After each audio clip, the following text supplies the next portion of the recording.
What's up, A to Z Sports here live on a Friday. Man, the madness was great yesterday on a Thursday. The madness is going to continue here as we're going to do a show that Easton, I don't know if we've actually ever done something like this. And this is, I'm predating like to just the me and Zach OG days of we're having 10 Titans draft prospects at 3 different positions.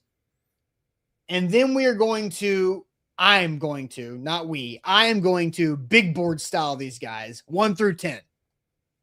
And Easton's going to help me. But Easton is going to make it very clear. These are my rankings. These are the rankings of Austin Stanley. Big board rankings for the 35th overall pick. Not the 4th pick. We're talking second round options. And so not all of these 10 players are going to be available at 35. I honestly, that's kind of a side conversation of like we can do at the end of like how many of these guys are actually still going to be on the board at 35 that we feel confident in. That's more than a coin flip, right? Like north of 50% on the board at 35. How many of these 10 will be left? That's fascinating. But my goal is I want to have a 1 through 10 to where if the top 4 guys are off the board, I'm good with taking the 5th guy over the 6th and 7th and 8th and 9th and 10th guy. Right. So that's kind of that's my thing here. Now, these are 3 positions. We have left 1, maybe 2 potential position options off of this exercise because I don't think I'm ready yet. And Easton, you might not be ready yet for interior offensive line, inside linebacker. I think there's a world where the Titans could do something like that with a 35th overall pick. But today we're going to focus on 3 positions of need, 10 players between them of wide receiver, edge, corner. I'm kind of excited, kind of nervous because this is not my cup of tea, not my MO, but I'm here for it. And this is going to be regardless of who. There is no 4th overall pick consideration into these rankings. It's just straight up player and how I see them for the Titans, right?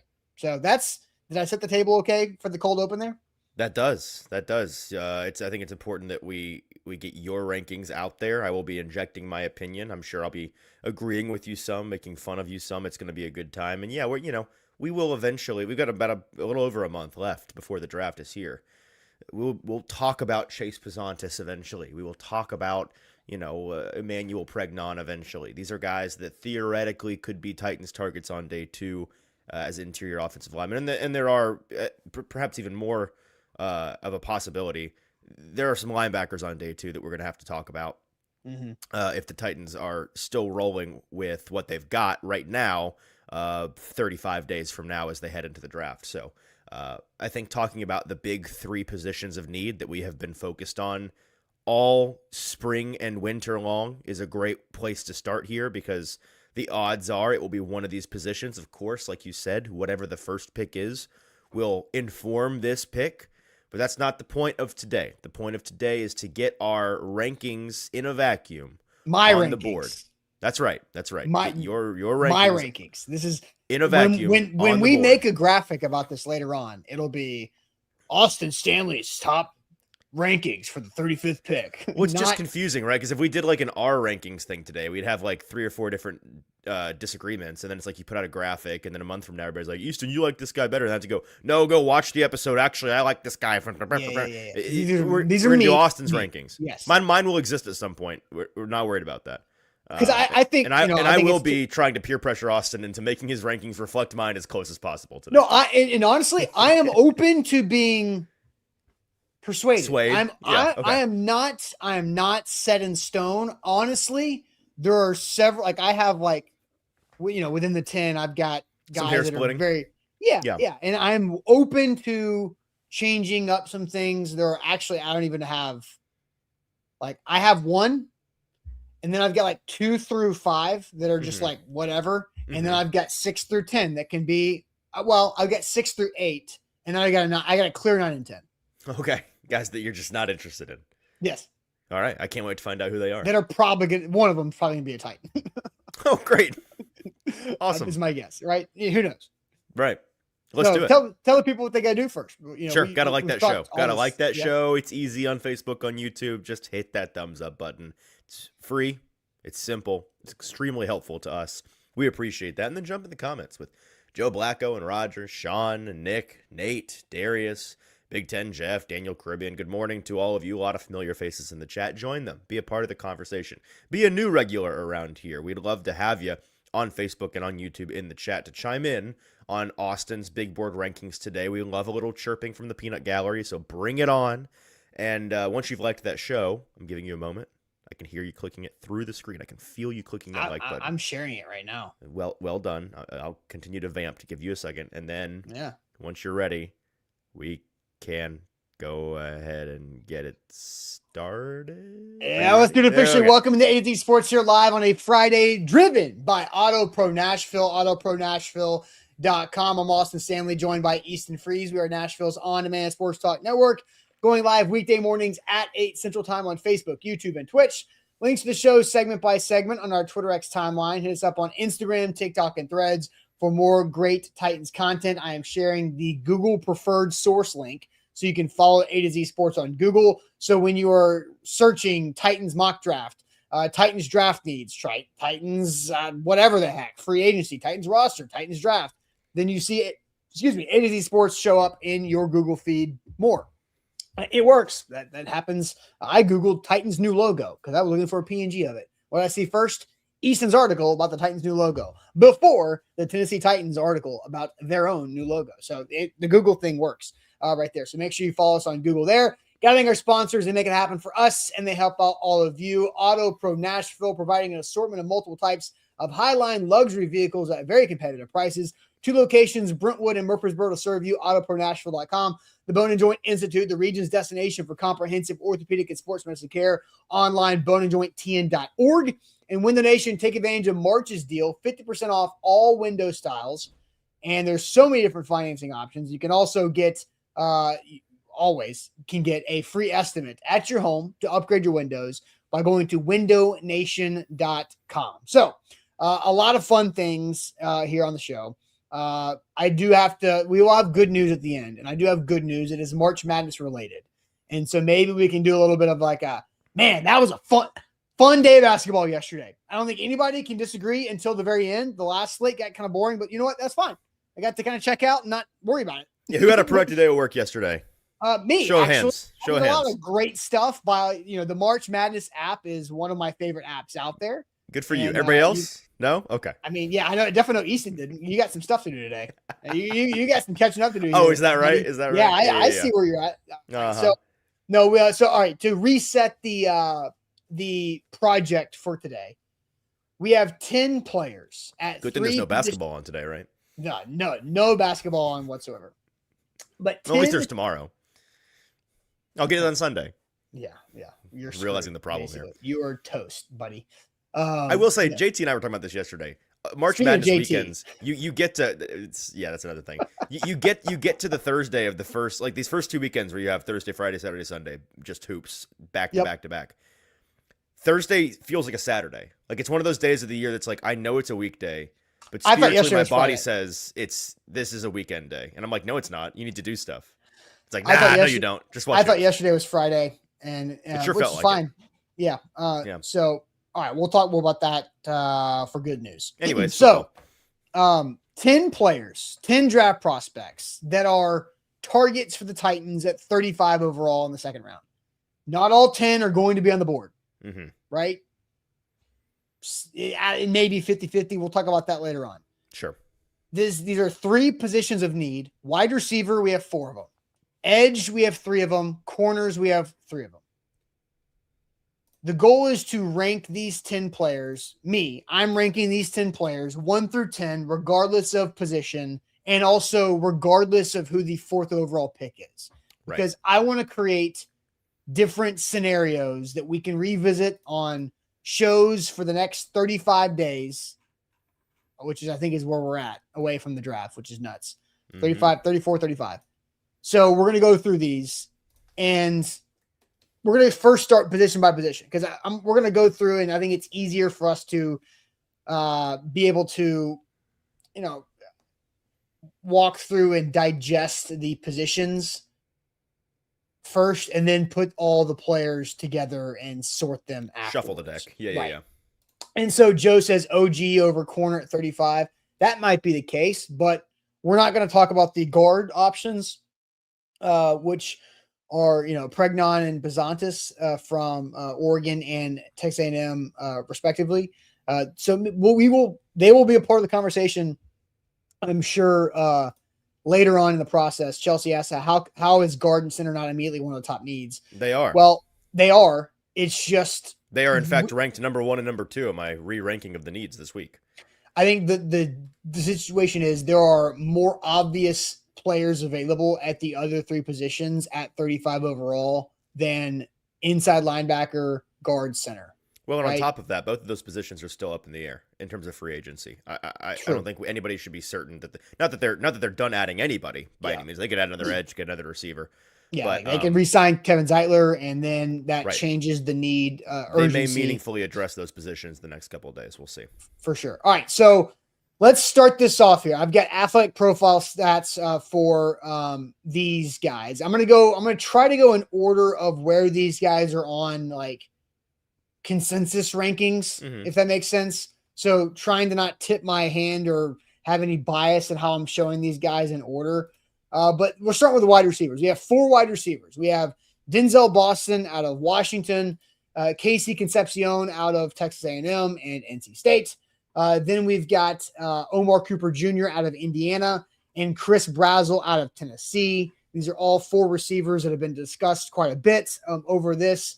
And so those are the 4 receivers. So I'm going to just go through Denzel Boston right here. Just give his little profile. 6'3", 212, bigger body guy. Did not run a 40-yard dash at the combine or at his pro day. I did see he increased his vertical leap from 35 inches to 37 inches at his pro day, which that helps, right? That's extra explosiveness on tape there that you can go back and look at. Not the biggest athlete, not the best, most flashy athlete, but contested catch winner. Big body guy down the field, can do a lot of things when it comes to physicality and all that. Then Casey Concepcion is kind of the opposite of that. He did not do anything at the combine from a testing standpoint. 5'11", close to 200 pounds. So he's a thicker dude for being 5'11". But his yak ability is very impressive, right? He's a good return man. He's good in the slot, good outside. He can go deep. He's got good speed, but did not show it off there. But a good player, productive for multiple universities in his college career, NC State and then Texas A&M. And then the next wide receiver is Omar Cooper Jr. From Indiana, national champion, Indiana Hoosiers, 6 foot, right under 200 pounds, 4'4", 40, 37-inch verts. Good athletic composite, good speed and burst score from our A to Z Sports metrics there. But nothing super flashy about Omar Cooper Jr. But that he is a very popular name, as we've all known. And then Chris Brazel from University of Tennessee, tall, long, lean, fast, 6'4", 198, 4'3", 740, deep threat, long arms, can go up and get the football, good speed. Could stand to maybe add some strength to his play, but overall Chris Brazel Jr. Chris Brazel he is not the regular Tennessee wide receiver that we've been used to under the Josh Heupel era. Nope. Broken run routes, and he did it at Tulane. He did it at Tennessee. Tennessee, and you can go watch Josh Heupel. They did upgrade the offense from a schematic standpoint with pass concepts. This past year, the whole Nico story that we don't need to open that box again, but the Nico story, the big, it's not going to get Nico ready for the pros, which was one camp side of things. And then Josh Heupel was like, well, watch me get on the whiteboard and do some work. So there's that. So here's the first question. How do we rank these 4? So Easton, do you want to throw that in the chat from the email, and I will put up a YouTube poll. How do we rank these 4 wide receivers for the Titans in round 2? And knowing that not all 4 will be on the board at 35. And I don't care if they take Jeremiah Love, David Bailey Jr., Reuben Bain, Arvell Reese, Sonny Styles. That's not the point at 4. You're talking about these 4 receivers for the Titans. How do you rank these guys? I'll go ahead and type out the YouTube poll options here, Easton, if you can check the chat and see what they're saying out of the gates. Yes. Well, they're already answering the question before I could get a hold of the email to ask the question. So I'm just That's good. We've trained them well, right? Yeah, I mean, at this point, I'm just not going to type it. They're all over it. So let's read what they're having to say. Bork says, "Didn't Easton already wear this shirt this week?" No, incorrect. But you have worn that shirt a lot recently, though. I will say that it's a very noticeable shirt because of the red trim on the collar. So I bought this last week, and this is the second time I've worn it. So I don't know if that constitutes a lot. No, you know what you did? No, you wore it on free agency day where we recorded like 18 videos. That's understandable. Why. Yeah. This is in fact the second time I've worn this shirt. I will not stand for this wear it too much allegation. I've worn it twice in 2 weeks. Yeah, but the deal is you wore it on the day. You've seen me in it in a variety of media. Video is circulated a million times over the internet. That's fine. I mean, I like the shirt, but you know. Anyways, it's also a jersey, by the way. Let's see. Brazel says the Doge effect. Brazel seems easily the best complement to the Titans' current wide receiver room, which is an interesting element of this that I want to circle back on. Mm-hmm. Darius just says, give me Boston. Give me Denzel Boston. I don't care about the rest. Shane says, give him Boston, then Concepcion, then Cooper, then Brazel. Malachi says, who are they again? There you go. We got Denzel Boston out of Washington, Casey Concepcion out of Texas A&M, Omar Cooper Jr. out of Indiana, and Chris Brazel out of Tennessee. Those are the guys we're talking about right now. Mr. Clean with a hot take. Bryce Lance out of NDSU over all of these receivers. Come on, guys. Like, let's stick Not to the question, and also, yeah, that's crazy. That's crazy to me. Daniel Kirby says, Cooper and Brazel maybe. Boston and Concepcion, no. So he's not even in on half of these guys. That's fine. Yeah, I mean, Kelton Williamson says Omar, Boston, Concepcion due to similar receivers on the roster, and then Brazel. Again, the complementary element to this is one we'll dive into here in a second when we talk about each guy. Jeff says Cooper, Boston, then Brazel, and a distant fourth, Casey Concepcion, because the dude has drop issues. That is certainly a part of his profile. So, but then Rice School comes and says, give me Concepcion as my top option, then Cooper, then Brazel, then Boston. So Denzel Boston, and I was excited to talk about this today because he has become one of the more polarizing prospects in this draft class. For the first couple of months, like January, February, where everyone was kind of getting up to speed on this draft class, he was a guy that I heard so little about. I was like, this guy's probably a first-round pick. I like what I see when I first watched him after the Senior Bowl. I was like, why is no one talking about this guy? And now they're talking about him, but no one can agree on him. So it's an interesting place to be for Denzel Boston. And suddenly he's gone from what was kind of just an assumption, he'll be a back end of the first round guy, to now people are like, is he even going to, be a pick in the 30s? Could he fall into the 40s? Which to me is kind of crazy. I think it's hard to find guys like this in the draft for NFL prospects. But he is definitely, I will say it this way. The people that I know who I respect, who really are not fans of Denzel Boston, it is because they have a type. And that's the thing with the receivers these days. It's like Flavors Ice Cream. Like, people just have their type. They're like, I really like the way that this type of receiver works in the NFL. And he is not like, he's not an all-arounder kind of guy. Like, he's a specialist in terms of his build and athletic profile. So it makes sense why you either really like him because he's your type of receiver, or you really dislike him because he's really not your type of receiver. So we can talk about what that type is here in just a second. Again, that's kind of vague, but I want to talk about these guys in tandem. Boston, Cooper, Brazel, KC. So I'd say that the majority, Austin, has, again, just we're kind of all over the place. I would say the majority likes Cooper and Boston a bit more than Brazel and Concepcion. But there are certainly some outliers. We know our buddy Drew, who I think I have polled the NFL world. I've asked everyone. I think Drew is the highest on Chris Brazel amongst media scouts. I won't reveal exactly where he has him on his big board because that's for Drew to reveal. But I'm certain he's higher than anyone else than anyone else is on Chris Brazel. I mean, I like huge Chris Brazel fan. I like Chris Brazel too. Not like that. Not like that. Well, do you like him more than these other three guys? That's the real question. So, do we want to go ahead? I can keep reading these all day long. We'll go through mine. So, how do I have the receivers lining up? I have Omar Cooper Jr. 1. So these are my rankings. Easton, I don't know if you want to play along with your rankings on this side before we slot mine. Whatever you want to do. Cooper is an easy one for me as well. I'll just throw that out there. Cooper's my number 1. Dog still can get better at running his routes, but the guy is He's pretty polished, man. I don't know. I mean, like I hear what you're saying. I think there's room to improve on his routes, which is that's the case with all these guys. Awesome. Like he is an all arounder guy to me. Yeah. But like it's like there's some things about a wide receiver position that is so skill and nuance based that you can't just be an athlete and be a good receiver, right? Nope. Right. And Omar Cooper Jr. is both. The way his natural hands, natural catcher, good tracker of the football, good just instincts on how to play spacing. It's all these like intangible things that it's really hard to teach. I think Omar Cooper Jr. has. He's also a madman.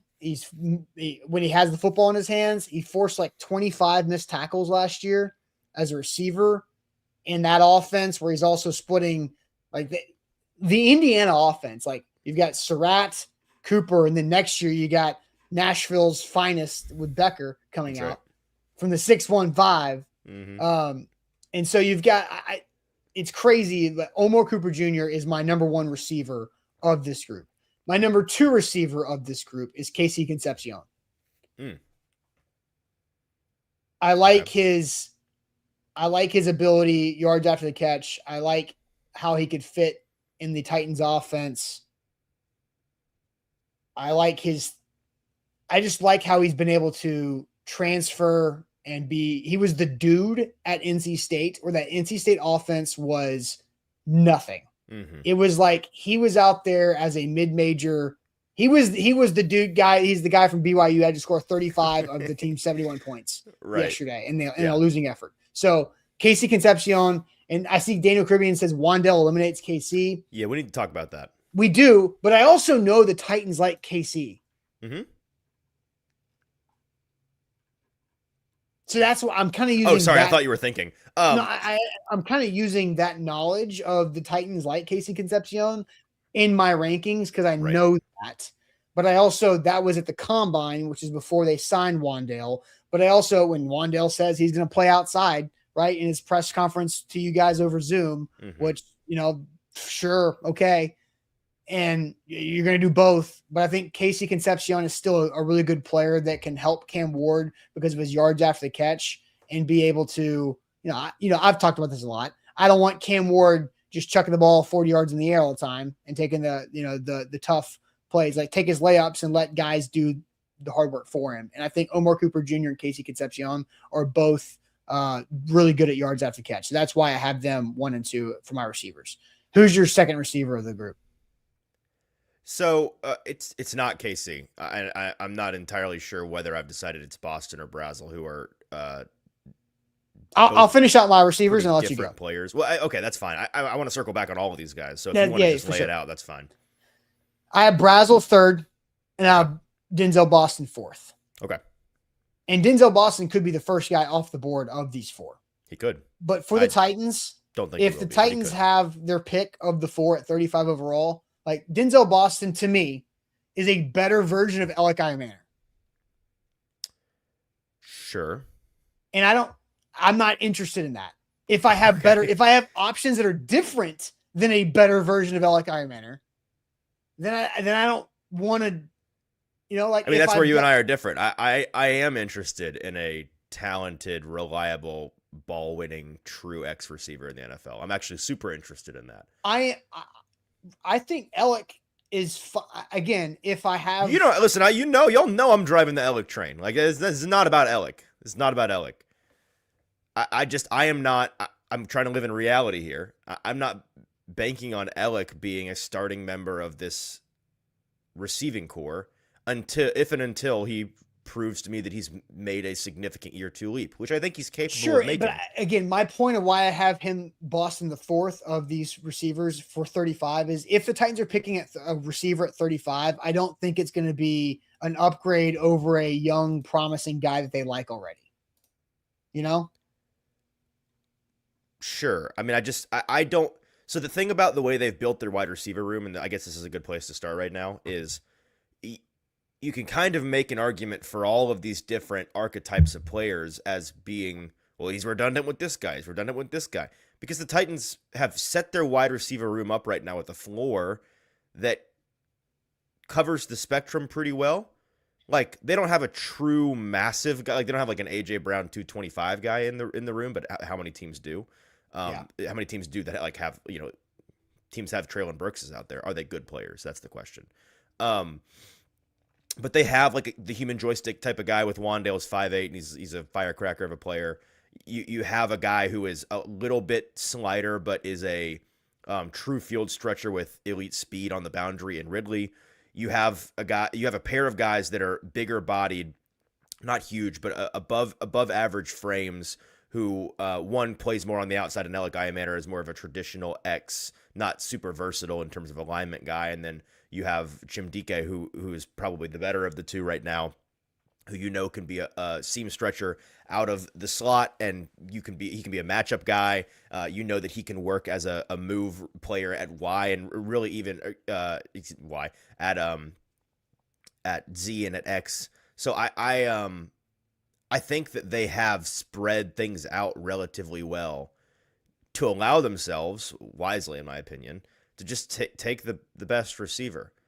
Like, if you think Wandale is truly a slot-only guy, like he's going to play 50 or fewer snaps this season at Z, then I guess you can say, well, if Casey Concepcion is also a slot-only guy, then they're redundant. We heard Wandale say it himself that he's going to play some outside last year, and I know part of this was because of necessity, because of who they had at their disposal healthy with Malik Neighbors out in New York, but he played like a 60-40 split inside-outside, and he wasn't getting crushed on the outside. I know that's hard to believe when you're like 5'8", 170 pounds. How is that possible? He's not at his best out there by any means, but he can hang. I think Concepcion is even more likely to be able to hang on the outside. He is smaller, but not as small as Wandale, right? He's what, 5'11"? 5'11", almost 200 pounds. Yeah. He'll be 200 pounds once he gets in the NFL weight room. His play style is more of that human joystick type. So it's the play style. There's overlap with what Wandale does, sure. But I don't think that he's a guy that you have to confine to condensed splits. And also, by the way, again, modern NFL thing.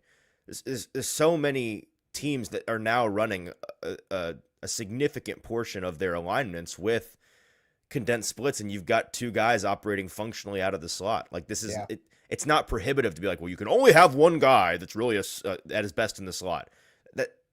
Go look at what like the Rams do. Go look at what go look at what Miami was doing with Mike McDaniel's offense when they were cooking. Like, smart offenses deploy their best players in ways that are advantageous and get them on the field. It's like, well, only one guy can be the boundary player and only one can be the moving. It's not like that anymore. Yeah. Positionless basketball, positionless wide receivers to an extent. Right.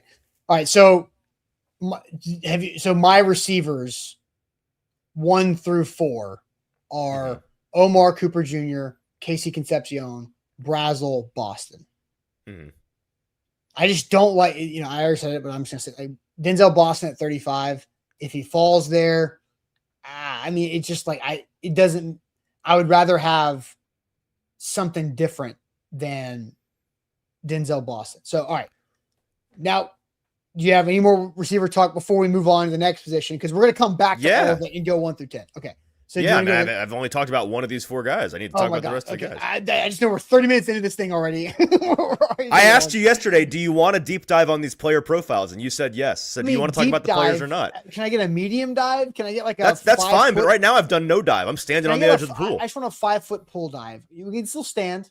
Okay, a little pencil dive. We're not having to tread water. I'm just asking to get in the pool. I've not even jumped in 3 of these pools. All right, I'll keep it brief on Boston because you've given the downside to Boston. You think that his. I'm not even sure. I also understand that he could be gone like 15 picks before the Titans are on the board. So correct. It's like, And so here's the reason why that could happen. Yeah. He's good. The size is difficult to find, right? It's 6'4", 209. I know that everybody's like, well, he didn't run at the combine. He didn't run his pro day because his agent knows he's going to be slow and he's a 4.5 guy. I don't really care. I think that he's a big-bodied guy. I forget who it was. I think it was on McShay show.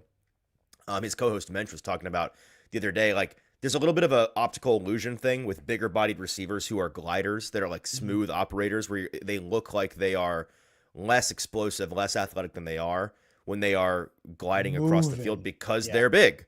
And long striders, I'm not going to sit here and gaslight everybody into being like, Denzel Boston is going to be an elite separator at the next level. He wasn't an elite separator in college. Not his game. This is the flavors thing. Some people are like Drew, and again in the comments, I'm going to pick on him because he's a very smart evaluator. He does not like Denzel Boston because I think one of the prerequisites for him, for NFL receivers, like, if you can't separate, I don't care about you, which fine. Some people are like that. To me, when you have a practically 0% drop rate, you're as sure-handed as they come, 1.2% drop rate last year per True Media. He was obviously productive, 11 touchdowns, almost 900 yards, 60-plus receptions. He's a ball winner. He uses his size well. He's not one of those frustrating big body guys where you're like, act like you're built the way that you're built. He does act like the way that he's built. And so I think that you combine that catch radius and the reliable hands and the ball winning ability for a guy that can play on the outside because of his size. That is a really useful skill set in the NFL. It's like, this is not a apples to apples comparison by any means. But the way we all pulled our hair out over Treylon Burks, a different player, a more explosive player, mind you, a guy that, like, Treylon Burks is a guy like, maybe he's a big slot. That's not what Denzel Boston is. But the way we pulled our hair out over him being like a guy that was built this big and kind of played this big sometimes, a guy that did not have reliable hands, a guy that would be in a position, even though he wasn't separated, to win at the point of attack and just wouldn't. Boston does those things. So, like, imagine if Burks just did those things. That's kind of how I feel about this guy. All right, fair enough. Who do you want to talk about next? In your 4-foot we've kind of already talked about. We've talked about Concepcion. No diving in this pool. I mean, like, Cooper is a guy that kind of speaks for himself. Yeah. He's the guy. Let me know if you agree with me. Of these four, he is the guy that I will be the most surprised to see there at 35. Most surprised of the four.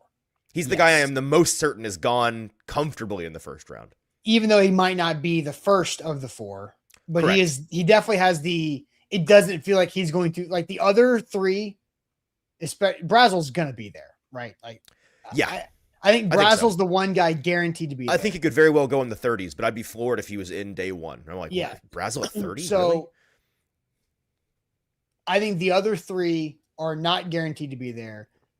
Cooper has the shortest fall potential for me.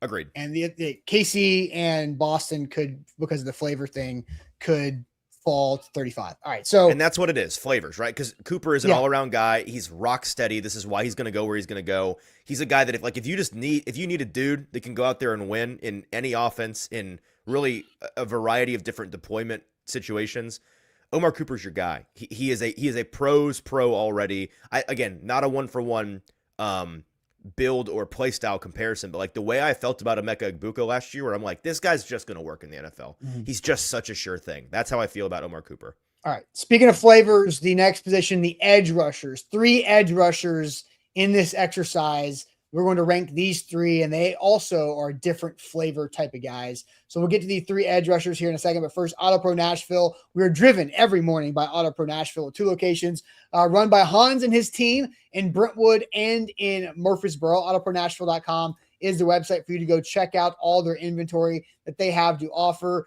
They are involved in the community, especially with one of the guys that happened to drop like 25 something points for a team that wears black and gold yesterday in the tournament with some NIL stuff, just, that kind of deal.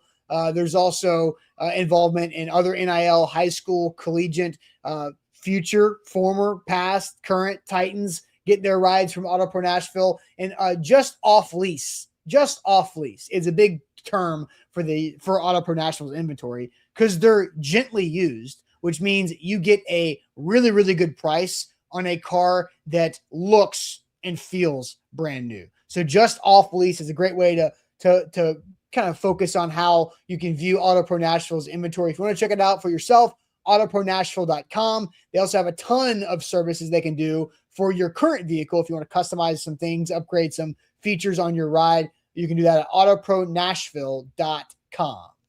Like the show, folks. Hit that like button on Facebook or on YouTube. Subscribe on YouTube if you haven't already, and then jump into the comments. We're talking about edge rushers at 35.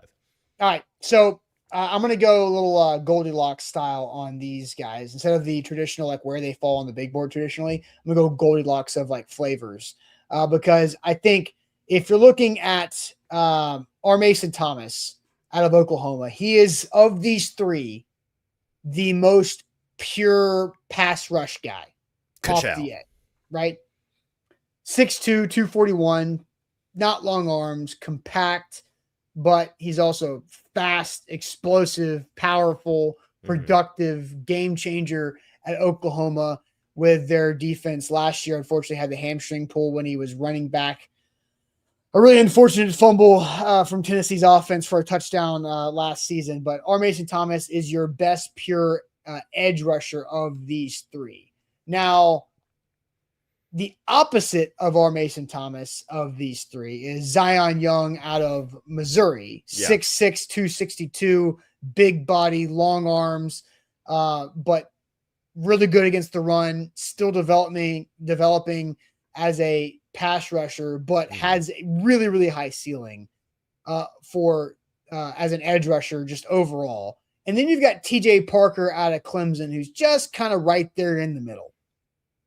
And I think that's where TJ Parker might slide, is because Clemson, so many Clemson players have fallen out of this draft and lost millions and millions of dollars because of how bad that season was last year. It's just it's a confounding thing, right? Like, we needed a federal investigation into what happened there. I still am not sure I understand quite how things went the way that they did. I think that is it all Dabo's fault? Maybe it's just Dabo. Yes, it's all Dabo's fault. Okay, cool. All Dabo's fault. So, but back to TJ Parker. He's a good pass rusher. He's good against the run. He blocks some field goals. He's a good player. And his tape, I don't think, looks as bad as Clemson season does. No, it does not. Right. And so I think he gets that Clemson that stink on him a little bit. Because, Woods is dropping, Williams, the receiver, dropping too, from maybe where he was pre-season before Clemson went 6-6 or whatever their record was. I can't remember at this point. Just bad, gross, ugly. Yeah. Ugly. So, which of these edge rushers do you prefer, by the way? Omar Cooper Jr., 45% of the receiver vote. Chris Brazzell was actually second, 28%. Denzel Boston third at 17, and Casey Concepcion 10%. Yeah, and I'm irked that you basically cut off all of our Brazzell evaluation, but that'll come another day. One day when I'm talking about guys that are being under discussed. That's fine. That's a perfect topic. You just said the headline right there. It's fine. All right, so Brazzell's awesome.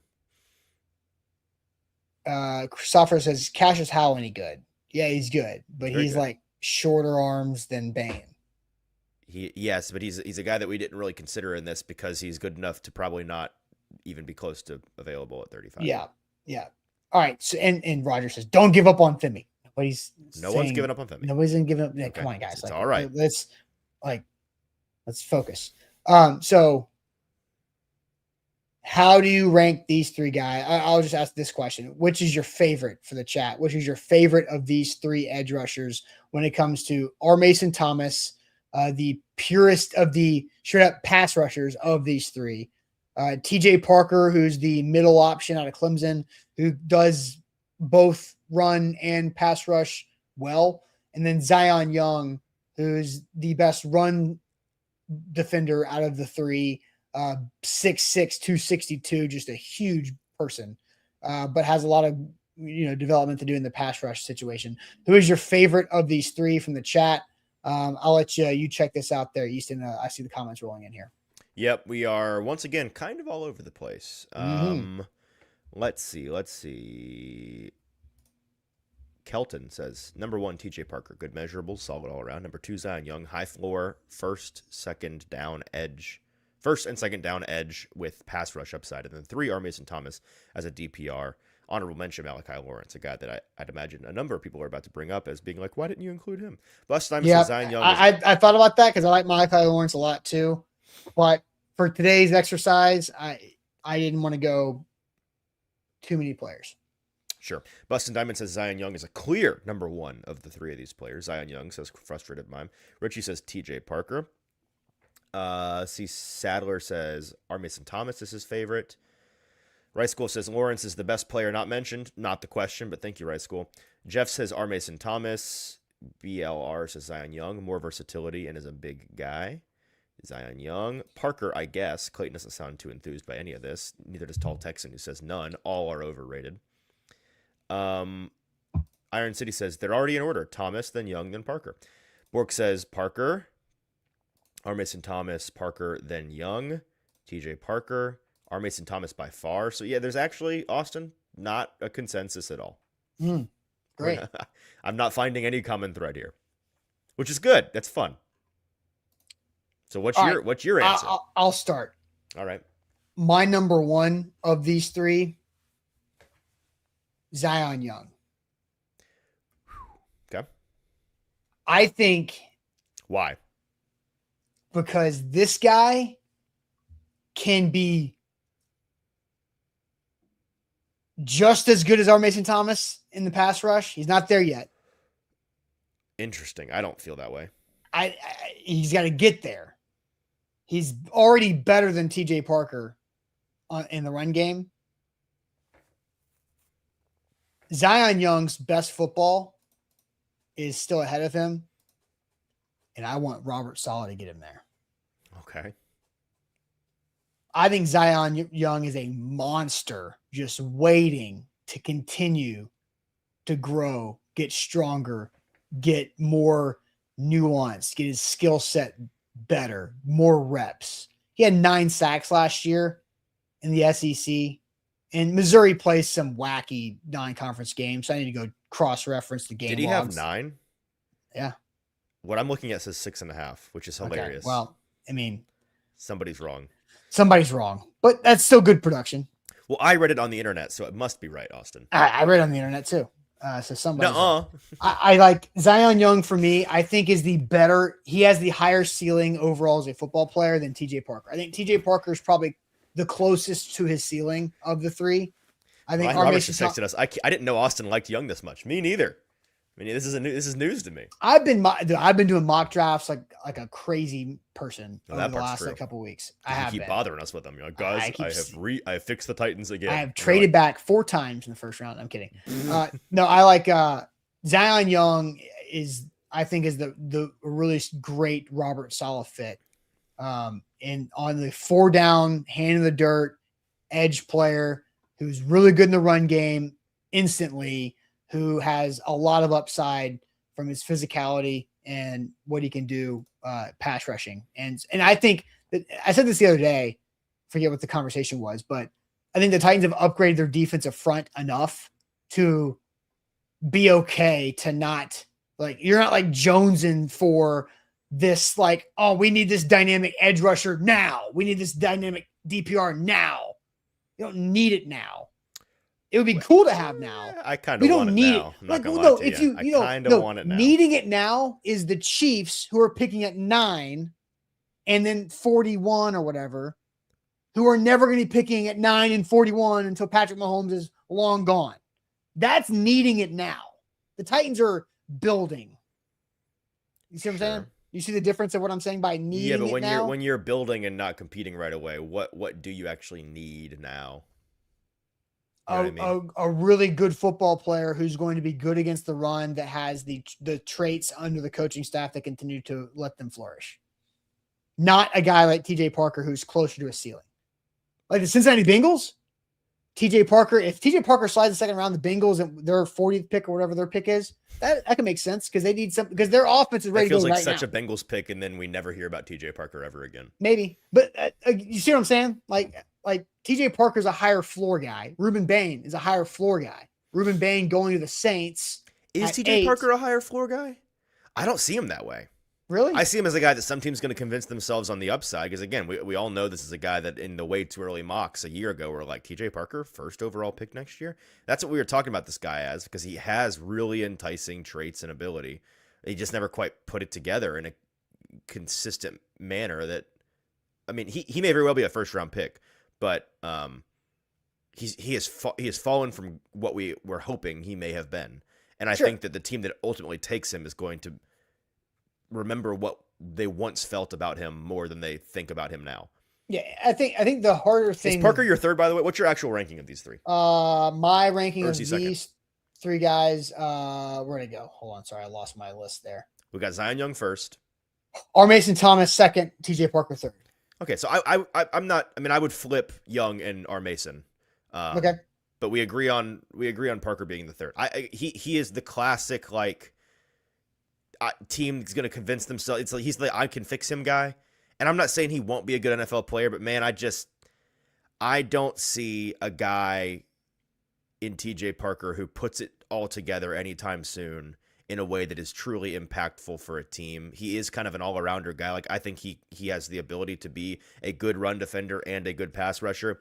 And maybe this is just a me thing. Once we get out of the top options at edge, because we know it is such a first round dependent position, like it's a traits based position that is, you just got to get a guy built a certain way to be a true one.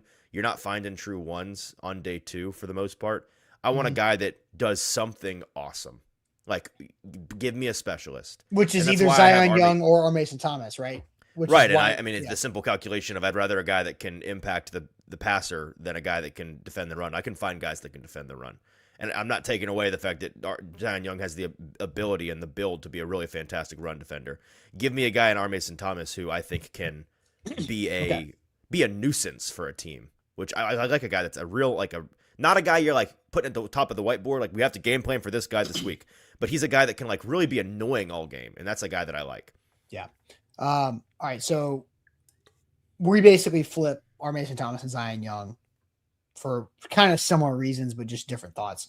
Yes. So the YouTube poll, which is still pretty young, but we're gonna have to move pretty quickly because somehow we're already almost 50 minutes into this damn thing, and we haven't even gotten to the third position, and then we have to put them all together and blend them into 10, which is the dumbest thing I've said in a long time. Do you know what I'm about to say? I said something. Yeah, when you asked me a question like, "Do you think we can get a whole show out of this?" I earnestly was like, "You really think we can do an hour on just the 35th pick?" I was like, "Buddy." That was one of the dumber things I've ever said. The poll says R. Mason Thomas 45%, Zion Young 30%, TJ Parker 25%. So that makes sense for the poll. Who did the poll prefer? Who's the top option? R. Mason Thomas 45%.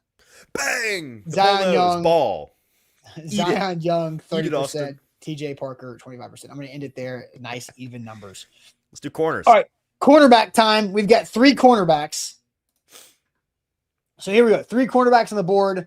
I'm just going to go ahead and tell you guys the cornerbacks now so you guys can start to give your options here. This is just going to go in the order that I find them in my graphics. Chris Johnson out of San Diego State, because he's the first name I saw as I flipped over my thing. Chris Johnson, San Diego State, 6 foot, 193, big hands, fast, but not like Blazer. Good athlete, very good athlete there for Chris Johnson. Colton Hood, the next one I see here, and that is where's my other corner? Oh, there he is.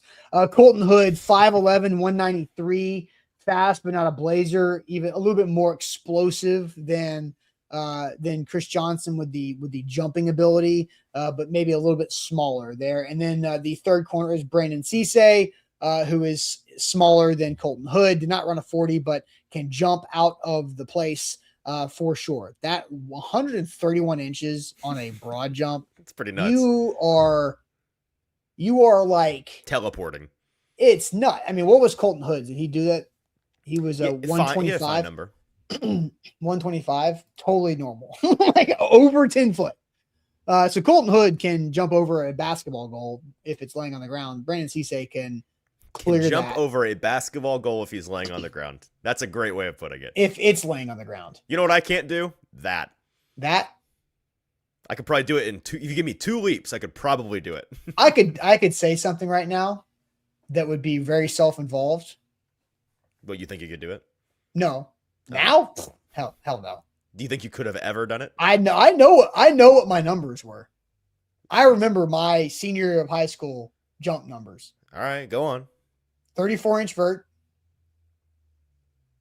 Not bad for a white guy. 9.6 broad. Pretty good. So not quite is the answer. Not Almost. not quite top 40 pick cornerback in the NFL. Yeah, sure, of course. Yeah, but pretty damn good for a white dude playing 5A football in Middle Tennessee. Failure. You're not a top 40 pick in the NFL draft. Playing corner. Bad athlete. Yeah, bad athlete. I can hop. Yeah, Ryan's asking for somebody to do my RAS. Yeah, when I was 18 years old, 17 years old, you can do my RAS. Not now. All right, so those are the three corners. We'll get to how do you rank these three corners. We'll put up that poll. But Easton, first tell us all about the Bone and Joint Institute. The Bone and Joint Institute, they are the region's destination for comprehensive orthopedics and sports medicine. Check them out at boneandjointtn.org. Whenever you get hurt in life, you have to know who to trust. Whenever you're trying to jump over the length of the basketball goal and then you trip over the backboard and you fall and you break your arm, you got to go to the Bone and Joint Institute in Franklin with over a dozen specialists who will help you get through that and any other type of injury. They have a state-of-the-art rehab facility on campus to help with your recovery. They do it all under one roof for your convenience, from clinic to imaging to testing to surgery to rehab. Schedule an appointment today by going to boneandjointtn.org. Shout out Auto Pro Nashville, off-lease vehicles, luxury vehicles, high-end vehicles that you can impress everybody. Your dream vehicle, the one that you had the poster up as a kid in your room, is right there, autopronashville.com in Murfreesboro and in Brentwood. Check out Hans and what all they have to do with financing, concierge, customer service, top-notch, autopronashville.com.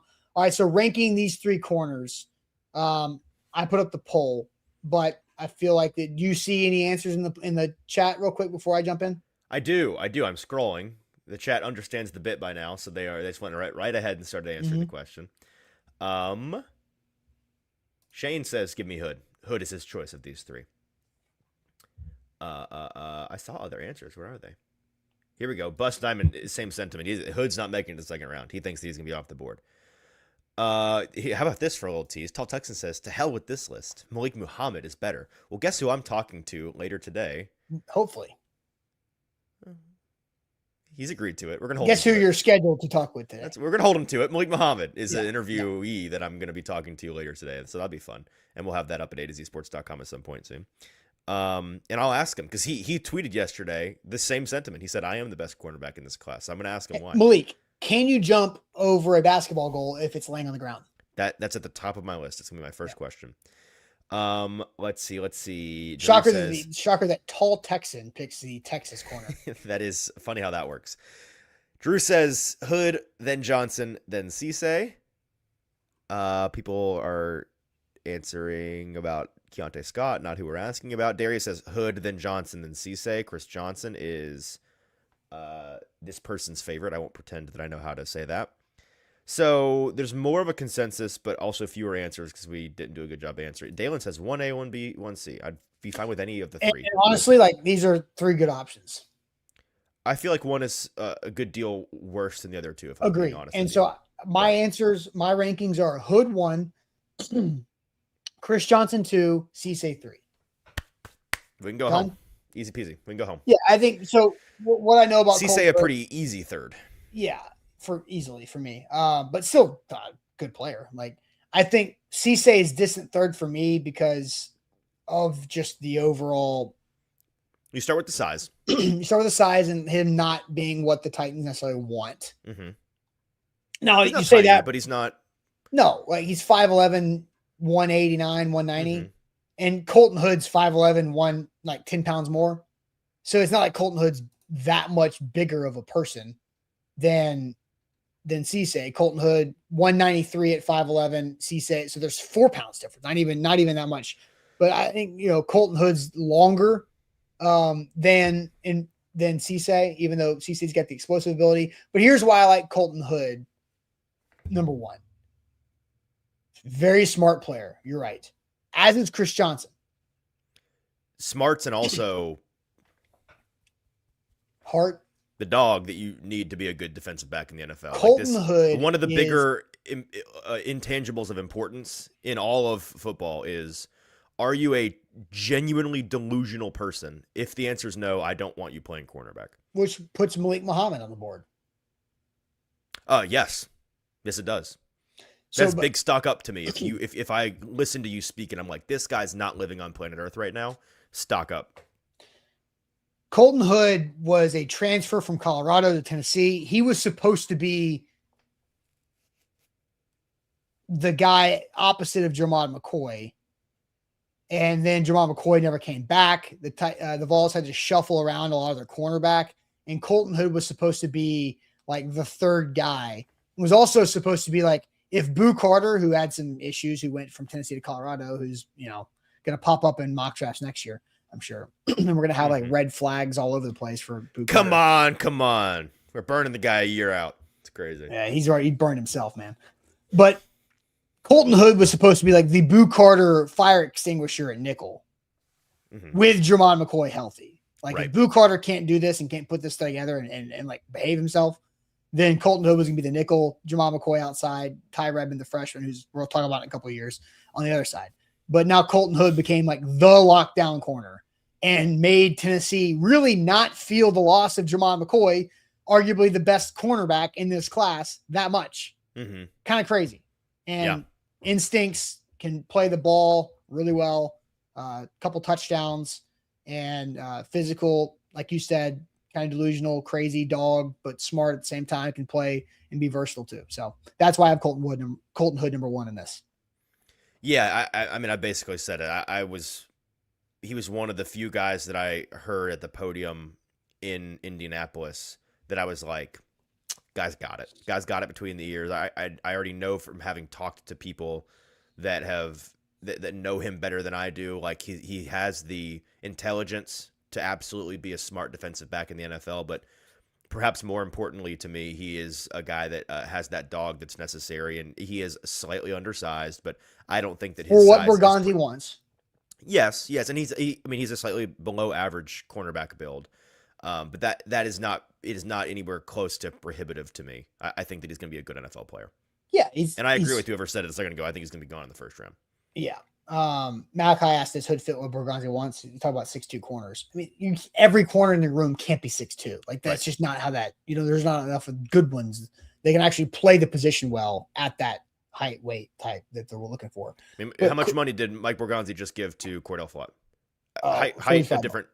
Yeah, I mean, he is taller, but what does he weigh? A buck 75, buck 80, 80 maybe, below 190.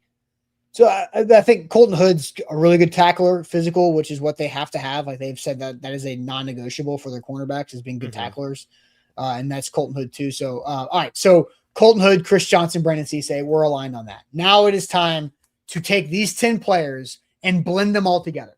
Oh baby, I have what is currently my in pencil 1 through 10. I am open to some tweaking. But after our 58 minutes of conversation at this point, I'm less open than I was before we started our conversation. Okay.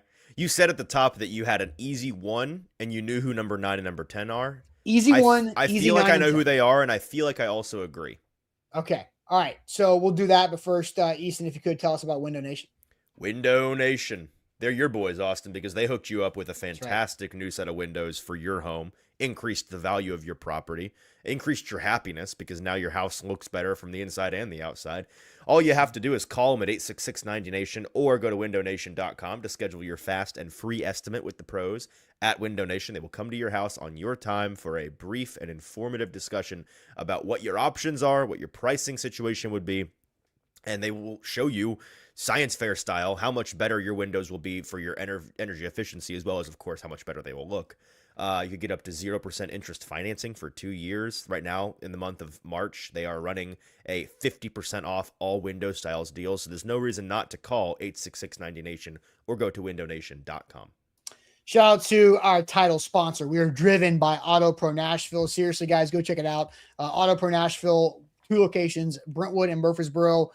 Really easy to get to. Hans, great guy. I'm looking forward to getting to know Hans and his team more and more over the next few months. But they are fantastic with what they do. Truly a resource you can trust. Great services. They take their business very seriously, and they want to help you out. Find that ride to unleash your style. for what your financial situation is with that car of your dreams. Autopronashville.com, off lease, just off lease vehicles, which means it feels new, looks new, but you're not paying for it to be new, which is the best type of luxury vehicle you can find. Autopronashville.com. Okay, ranking these 10 players. Again, I told you I have an easy 1 and an easy 9 and 10. Mm-hmm. You think you can guess it? I think I can. Yeah. Actually, I will.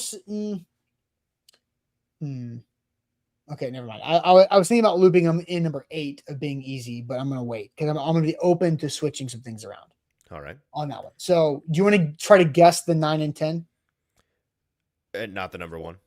You want to go in reverse order? Okay. I'm just doing this first. I'm curious to. Yeah. I think 9 and 10 are TJ Parker and Brandon Cisse. You got 10 right. Brandon Cisse's 10. Okay. So you're not that okay. Is Brazel your number 9? We're not playing that like that. I'm not gonna so TJ Parker is not your 9. TJ Parker is not my 9. Okay, interesting. Well, by all means, go ahead. Number 1. Omar Cooper Jr. Omar Cooper Jr. Easy. The easiest decision I could have said. Yeah. Right. Who amongst us wouldn't be pleased? Yeah. Elated even. With Omar Cooper Jr. being right there at 1 is like how in the hell did this happen? Like, I don't care who they pick it for, by the way. Go take Jeremiah Love at 4 and be like, crap, they need defense bad. If Omar Cooper's there at 35, don't care. Bingo. Give me Omar. Don't care. Hell, if they draft Carnell Tate at 4 and Omar Cooper Jr. is there at 35. That's right. Double down. Double down. Honestly, I'm not even joking. Like, that's actually something that would be pretty sick. I would rather it be Jeremiah Love and Omar Cooper for somebody who wants Omar at 35. Yeah. So, all right. That's my number 1. My number 2 on this list, Easton, is a guy we just talked a lot about. It's Colton Hood. That's fair, I think. Very fair. I don't think he's going to be there. Nope. But Colton Hood, if he's there, I'm like, and if Colton Hood's there and Omar Cooper's not, I'm taking Colton Hood pretty easily. 3 on my list. This is where, honestly, it starts to get dicey. Okay. I am pretty open from 3 to 6, 3, 4, 5, 6 to be shuffled. All right. So who's 3 to 6? 3, 4, 5, 6. 3, Casey Concepcion. 4, Zion Young. 5, R. Mason Thomas. 6, Chris Johnson.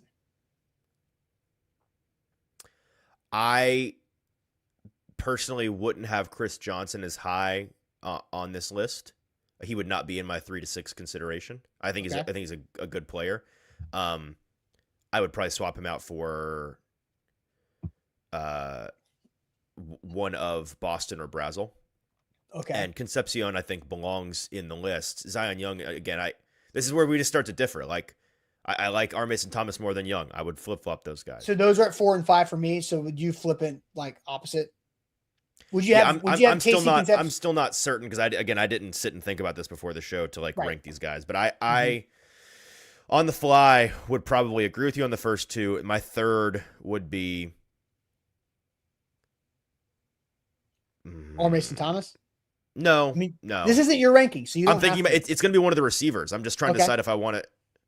I think my third would be Boston. Like I might go Boston, Brazel, Concepcion, and then to the rest of the players. To be honest with you, all right. It's kind of clumpy, but okay. So again, my 1 Omar Cooper Jr., 2 Colton Hood, 3 Casey Concepcion, 4 Zion Young, 5 R. Mason Thomas, 6 Chris Johnson. Okay. Now the next 2 I think I'm going to flip already. Who you got? 7 Chris Brazel. 8 TJ Parker. 9 Denzel Boston. 10 Brandon Cisse. Wow. I'll say this, man. I'll be pretty surprised if TJ Parker has a greater impact on his rookie contract than Denzel Boston does. I'll be pretty surprised. And historically speaking, I think that that's pretty clear in terms of which of those types of guys are good players quickly. But in this situation, then I'm taking Chris Brazzell before I even take TJ Parker. I mean, you're just way lower on true, and I'm with you on that. Obviously, I think you and I just really differ on Denzel Boston. That's all. We do. At this point, I'm very curious to see what the league thinks. Like, is Denzel Boston going to be a pick in the 40s? No. Denzel Boston. You say that, but man, you're not alone. You are not alone on this. Like, there's some folks that really dislike Denzel Boston. He could go to I don't know if he'd go to the Eagles at 23, but that's kind of where like that's where a receiver run we think could start. Right. You go to the Browns at 24. Sure, right? I sure think he can, but the way that he's being talked about, I don't know. So to me, it's a pure like I'm interested in other types of receivers at 35 for the Titans and Denzel Boston. That's my main thing. Sure. He's a better Alec Manor, no doubt about that. But I'm not looking for a better Alec Manor at 35 overall. Right. So understood. Again, my 1 through 10, and maybe we can read some responses and figure out. Then we can get into we're already running way late, I think. No, we're okay. We're fine. Because I want to know, like, where do we think, like, how many of these guys do we think have greater than a 50-50 chance to be on the board at 35? I think that's the next conversation. Mm-hmm. So 1 Cooper, 2 Colton Hood, 3 Casey Concepcion, 4 Zion Young, 5 Mason Thomas, 6 Chris Johnson, 7 TJ Parker. I'm sorry, 8. That's where I flipped. 8 Chris Brazzell. 7 Chris Brazzell, 8 TJ Parker, 9 Boston, 10 Cisse. Okay. So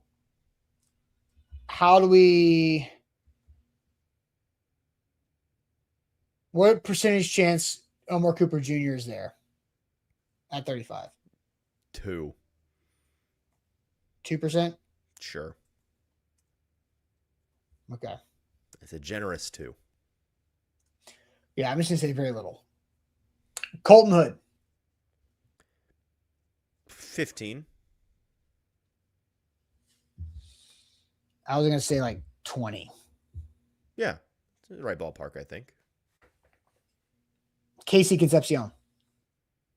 Same deal. 20? Yeah, that's what I was thinking. Zion Young.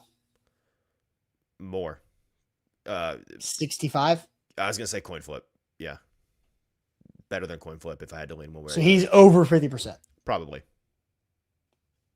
Mason Thomas. Same deal. Right around coin flip. Chris Johnson.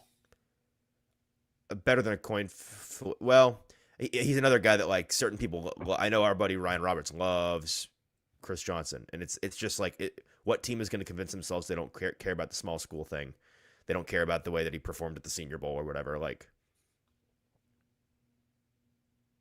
coin flip. All right. Brazzell.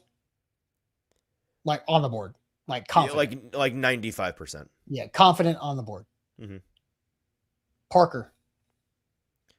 Another one that's like coin flip. Yeah. Is he north of a coin flip or is he just short of it? I think he's just short of it. I think really, I was going to say just north of it, but he is confounding. I won't be surprised either way. Boston, 25%? Less than a coin flip. Yeah, 30%. I don't know. That number's growing by the day, as I've made clear in my mind. 95, 98%. Right. So the 2 guys we are most confident being there are Brazzell and Cisse. I like one of those a whole lot better than the other. But I think the list, and then Zion, I think the list starts at Zion Young, right? For me, my list begins at Zion Young. Okay. At 4. So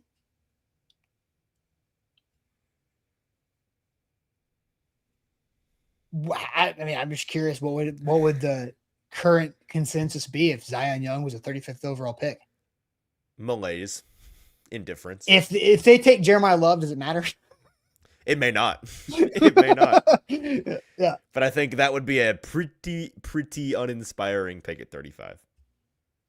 But that's Now here's where this, and we don't have the time to break through every scenario, because maybe this is the show next week where we can go through, okay, the Titans pick player A at 4. Mm-hmm. And now where if this, then what? Mm-hmm, if this, then what? Yeah. We can start doing those throughout the next couple weeks. That's right. Because we've already talked about the if Love and Cooper's there, yes. I think, and really that only the cornerbacks are regardless, right? The cornerbacks are like they're not impacted by the 4th overall pick. Well, I would say if they go defense with the 4th pick, then I think it will impact the likelihood of a receiver at 35. Okay. So you do think that? I think it's obviously they go edge. I think the likelihood of cornerback goes down a noticeable amount if they go defense with the 1st pick. But if they go edge at 4, then Zion Young might not. The 3 edge guys are kind of irrelevant at that point. Correct. Like if they go David Bailey at 4 and Cooper, Hood, KC are all gone, and Zion Young and R. Mason Thomas are sitting there, then you're talking about Brazel, Chris Johnson. Yep. Not Cisse / now offensive guard comes into play, which is why, okay. We have some super chats, I believe. Yes, we do. We have 2. All right. Dalen says, lock in, like the show. Like the show if you haven't. Please like the show. Like the show. Like the show. What's up, bestie? And then we had some news that happened. I don't know if you saw it in the chat. Yeah. 2K Hub just found out Chuck Norris passed away. But we all know pass away, or did he pass away? Well, I know but we all know he got bored of having nothing to challenge him and went to heaven to pick a fight. I see. That's true. He's already up there kicking butt. Yeah, 86 years old. Has had some medical issue yesterday or the day before. Was in the hospital. So tough. Not the most surprising news in the world, but rest in peace to a legend. The fact that he was 86 years old, like to me, Chuck Norris is forever stayed like in fighting 62. Shape. Yeah. Like he was just always 62 years old for 25 years. 62 I'll never years forget. old. I mean, Chuck Norris jokes were all the rage when I was in grade school. Yeah, so that's sad. Well, to flip this around, let's go ahead and do some good news. I've got some good news for basketball today, but if you have good news in the chat, share it. I've already saw somebody said good news, peace out, great weather. See you guys later. So starting her weekend early. So here we go. Rock and roll.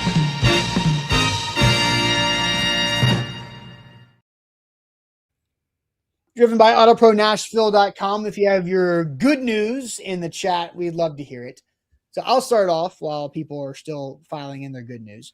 My good news, Easton, is I'm still going to have my battered Vol syndrome levels turned up to near 11. It's going to suck when they lose today. At 3:25 p.m. Central Time, when that tip-off between Tennessee and Miami, Ohio begins. The best basketball team in the land, Miami, Ohio. The good news in this... They're going to win that game, dog. They're going to win that game. They're going to win that game. So, I am a crazy person when it comes to stuff like this. We know. With Tennessee in any tournament, I've been like this for 2 decades.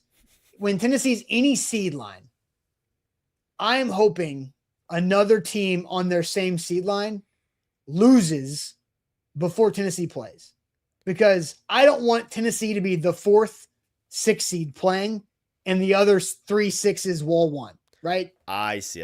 You don't like the odds. But guess what? And how about this stat? This is insane. When I heard this, I thought this was a popular thing, but I did not know this.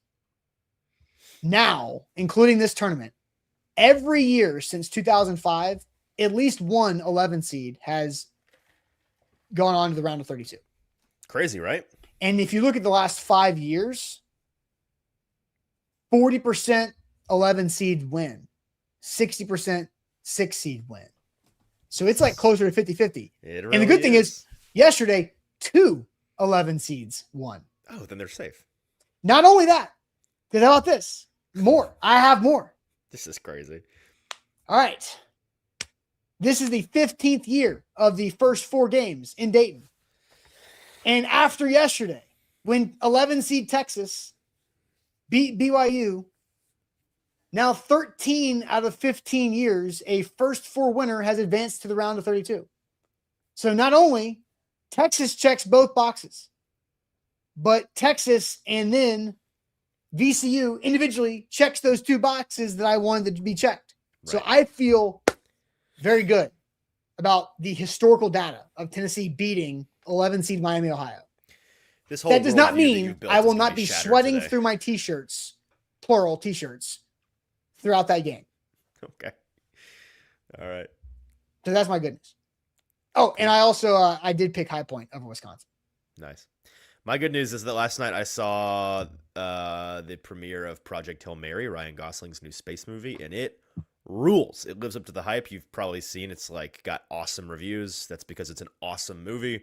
I will not spoil it, but I will say that it had great humor and an unbelievable amount of heart for what is such a technically astounding sci-fi film. Like it's a gorgeous movie, and it might be Ryan Gosling's best performance of his career. It really might.